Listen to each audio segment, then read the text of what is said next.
Pois é, a gente foi atrás dessa história para saber se é mito ou verdade. Antes de mais nada, vamos dar uma olhadinha na escala de pH, que determina se uma solução é ácida, neutra ou alcalina. 7 é o pH neutro. Menor que isso é ácido. Maior, alcalino. O limão tem pH entre 2 e 3, ou seja, é bem ácido. Como então ele deixaria o nosso organismo mais alcalino, como dizem por aí?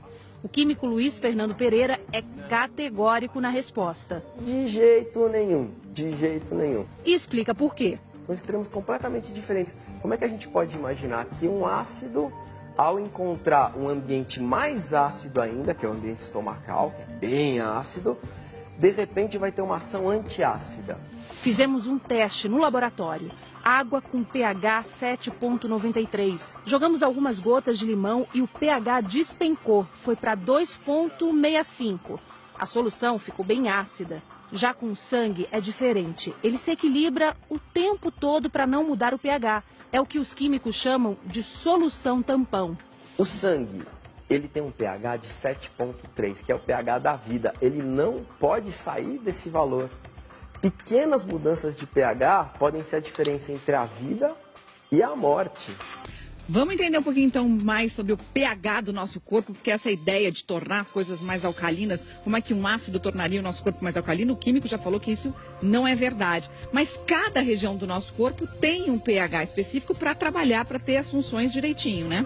Exatamente, Mariana. O pH ácido, ele tem uma importância como primeiro mecanismo de barreira e de defesa do organismo. Então, por exemplo, o estômago, com esse pH mais ácido do organismo, ele protege não só a boca, como o esôfago, de contaminações de bactérias externas, até mesmo intoxicações alimentares mais leves são já protegidas e atacadas por esse pH do estômago. Nós temos também a pele com esse pH 4, que vai até 6,5. Na realidade, o 4 é mais superficial, ele cai para 6,5 nas camadas mais profundas.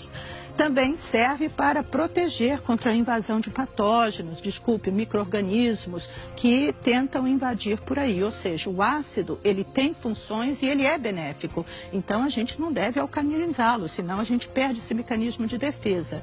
Na realidade, os tratamentos para úlcera, etc., que usam medicamentos que alcalinizam o estômago, estão sendo associados a alguns efeitos colaterais que são justamente a perda desse primeiro mecanismo de defesa. A gente está vendo aí o estômago agora no detalhe, ácido clorídrico dentro do estômago, né? Matando as bactérias que eventualmente chegam até ele, né? Então...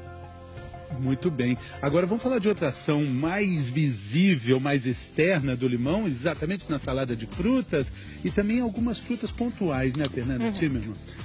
A gente tem aí 2 exemplos, né, do limão usado na maçã, deixando ela mais branquinha, no abacate e na banana. Exatamente. O limão, né, qualquer vitamina C, ela faz uma proteção, né, como um antioxidante. Então, qualquer célula do nosso corpo, ela precisa dessa proteção, como se fosse a casca da maçã. Quando a gente tira a casca da maçã, tem ação direta da oxidação e ela começa num processo de degradação. E aí esse antioxidante, ele ajuda a proteger e deixar e permanecer ela mais branquinha por mais tempo. A gente fez o teste da maçã que está mais branquinha, pingou aí umas gotinhas de limão, no abacate também. Muita gente acaba desistindo de comer uma fruta, metade de uma maçã, porque ela vai ficar com um aspecto ruim, né? E aí o limão preserva mais essa vitalidade da maçã, das frutas. Ele mantém vitamina C, ele mantém, né? Tem até alguns produtos dermatológicos que a gente usa vitamina C direto nas células que faz essa proteção. No caso aqui, o limão fez essa proteção na maçã. Hoje a gente vai falar das vantagens do super limão, os superpoderes. Olha aí o super limão, você vai se surpreender com a força desse super-herói.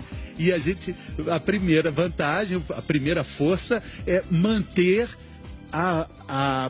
as frutas, ele protege as frutas, né? Protege, ele aumenta o tempo, né, de vida das frutas. Olha só como é que ele comemora, ele é protetor das frutas, o super limão.